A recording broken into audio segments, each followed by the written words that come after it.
You know that feeling when a YouTube channel really resonates with you? For me, that happened lately with the channel Cyber Attack, which is a channel that shows how to use your guitar effects creatively. And I really love the whole concept of it, and the videos are done in a really unique and interesting way. The tips are fantastic, the aesthetics are great, he's an amazing musician, so this channel really hits all the check boxes for me personally. And I wanted to try out some of the tips already for a long time, and that's what I will finally do today.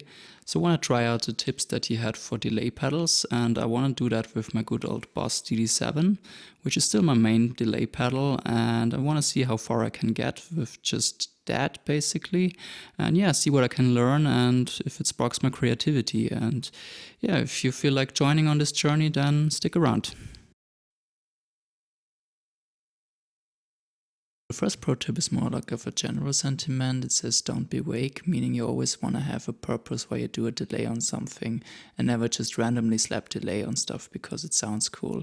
And I agree, it makes sense, especially if you have an arrangement, you want to have a rhythmical function of the delay. Otherwise, everything just gets muddy and messy and it's not pretty. For this example, I first chose a drum beat and then just adjusted the delay time according to the drum beat. So in this case, every quarter note, the delay repeats, and this gives a really cool, responsive, rhythmic effect. For playing like this, I always need to think of Johnny Greenwood from Radiohead, who uses this technique a lot. And yeah, it's just a really unique way of playing, and it's only possible if you're concrete with setting up your delay times. So remember, don't be vague, and here's the riff that I wrote with it.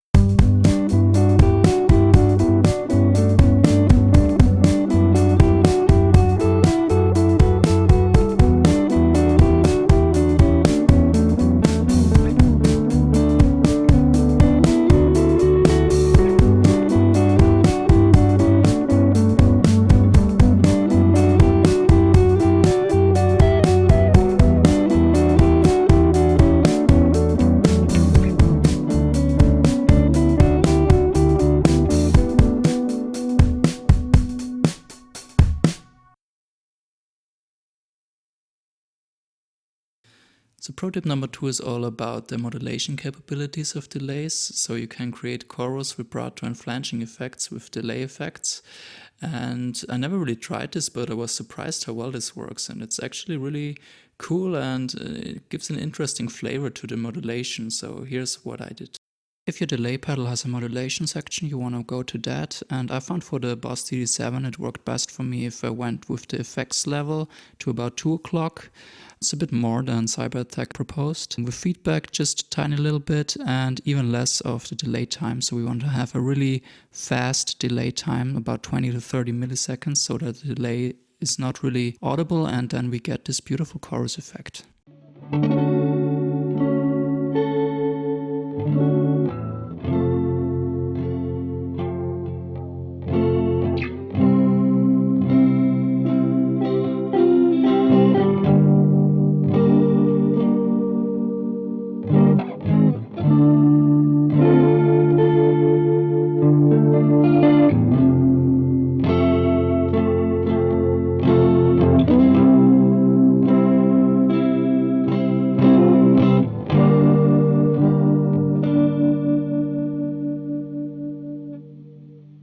For the flanger, we keep the settings mostly similar. We just turn up the feedback quite a lot, and then we get this weird flanging sound that sounds a little bit like a ring modulator almost.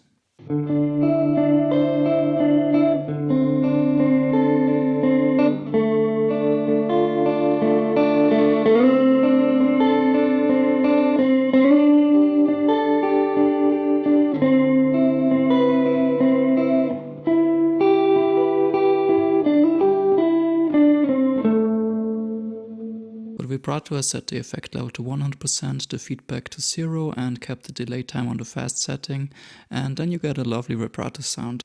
I think it could be a bit more pronounced, but if you mess around a little bit with the delay time, you can get a few different colorations, and I think it also depends on what kind of delay pedal you have. Personally, I really like the vibrato sound that Cyber Attack got with the Benson delay in his video.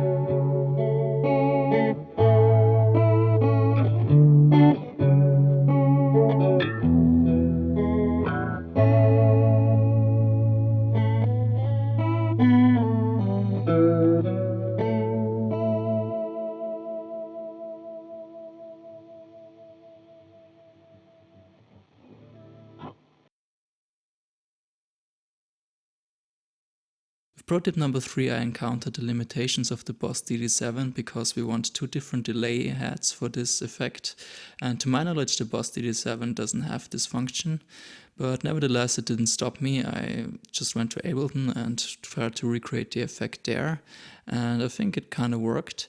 So yeah, that's just a reminder that gear limitations should never stop you, I think, and there are always ways to get around. So the goal of this effect is to have 2 delay heads playing at the same time, one on the left side and one on the right side, with different delay times. And I did that with the echo effect in Ableton, so I set the left channel to an 8-note delay and the right channel to a 16-note delay, and it creates a really cool rhythmic effect like this.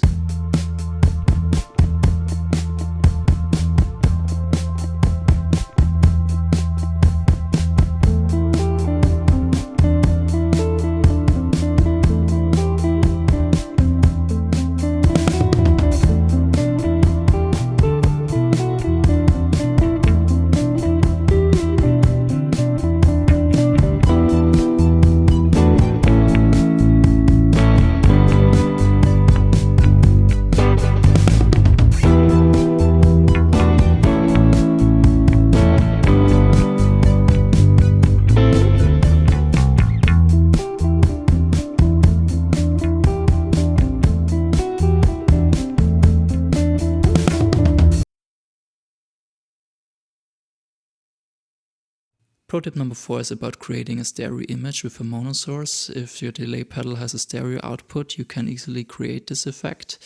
So I kept the delay time short and went to the modulation setting, and I went in mono into the pedal and went out stereo into my interface, and that way we're getting some stereo width out of a mono source. And that is actually pretty cool.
Pro tip number 5 is best used with an expression pedal. We want to link the delay time to the expression pedal and create some really glitchy, weird effects.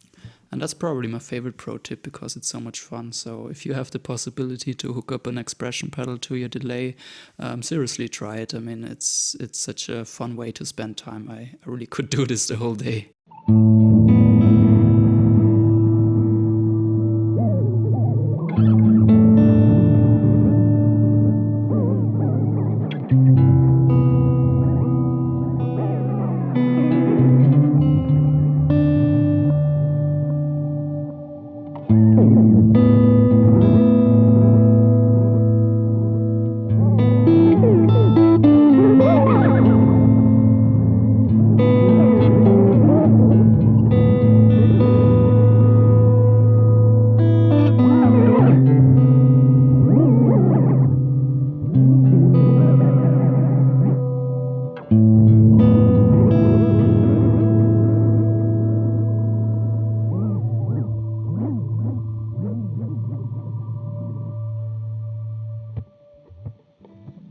And that was it. I really learned quite a bit, I have to say. I mean, I have this Boss delay now, I think, almost 10 years and use it pretty regularly, but to be honest, I haven't used it in a lot of ways that I used it today, so that's cool. I learned a new thing, and that's what I love about this series by Cyber Attack. So that was a lot of fun, and I hope you learned something too. And yeah, see you in the next one, I guess. Maybe I do another one of these soon. Who knows?